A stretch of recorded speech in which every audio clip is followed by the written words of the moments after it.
तो मैं बताऊं कि मैं अभी एक बुक इन्फ्लुएंस सुन रहा था। मैं गया था थिंक एंड ग्रो रिच सुनने, और फिर एक स्किप बटन दब गया नेक्स्ट का। तो खुल गया इन्फ्लुएंस बुक, तो मैं सुनने लगा। बहुत मज़ा आया यार। उन्होंने गहनों का दुकान खोला था। तो एक पत्थर थे, वो पत्थर बिक ही नहीं रहे थे। उन्होंने सब तौर तरीके आजमा चुके थे, जितने भी दुकान के सामने रखा एकदम बीचों बीच। और मैनेजर को बोला कि जो भी ग्राहक आए सबसे पहले इन पत्थरों को बताना, इनके बारे में बताना। और फिर भी नहीं बिक रहे थे। तो उन्होंने ऑथर को फ़ोन भी किया था। तो फिर जो गहनों का ऑनर थे वो परेशान होके उन्होंने एक चिट्ठी लिखी मैनेजर को, चिट्ठी लिख के रख दी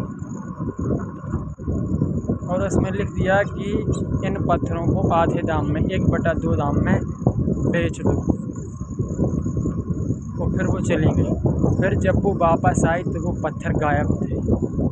क्यों? क्योंकि उसमें जो 1/2 लिखा था, मैनेजर ने उसको 1 × 2 समझ लिया था और वो दुगने दाम में उस रख दिया मैनेजर पत्थरों का। तो वो दंग रह गए। पहले तो सस्ते दाम में बिके नहीं, और महंगे दाम में बेच गई। कैसे? क्योंकि ये इसमें फ़िलॉसफी थी।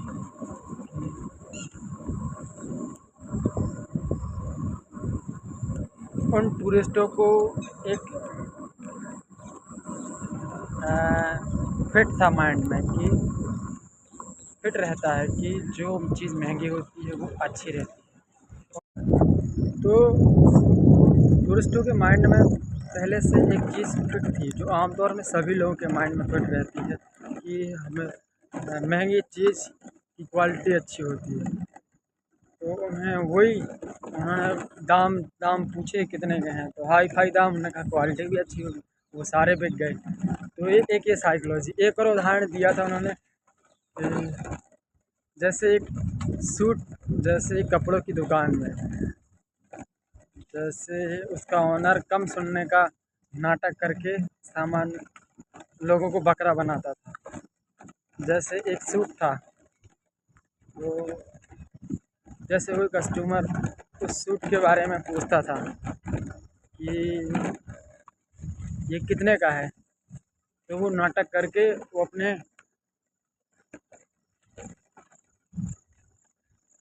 नौकर को बोलता था, रामू ये सूट कितने का है? तो बोलेगा ये बेहतरीन, ये शानदार सूट $42 का है। तो बोला अच्छा। और वो कस्टमर को $21 बता देता था। वो कस्टमर उसको झट से खरीद लेता था।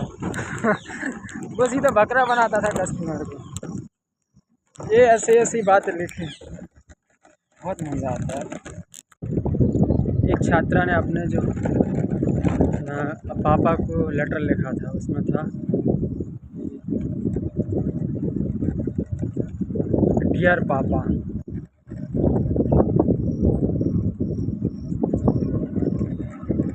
मेरा पत्र देखकर आपको खुशी हुई होगी। इससे पहले मैं कुछ बताऊं, आप पहले बैठ जाइए। जिस हॉस्टल में मैं रहती थी उसमें आग लग चुकी थी, और आग से बचने के लिए मैं खिड़की से कूद गई और मेरी हड्डी टूट गई। भला हो उस पेट्रोल पंप वाले लड़के का, जिसके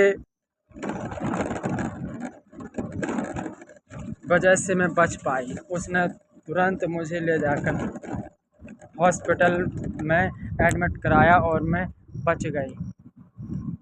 हॉस्टल जल चुका था, जिसकी वजह से मुझे उसके रूम में रहना पड़ा। और वो बहुत अच्छा है। उससे मुझे प्यार हो गया है। और अब जल्द ही मैं मैं माँ बनने वाली हूँ। और आप लोग भी नाना नानी कुछ दिनों के बाद नाना नानी बनने की खुशी मनाएंगे।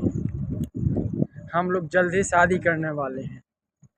और आप सुनिए कि ना मेरे हॉस्टल में आग लगी है, ना मैं हड्डी टूटी है, ना ना मेरी शादी हुई है, और ना ही मैं प्रेग्नेंट हुई हूँ, ना मैं शादी करने वाली हूँ।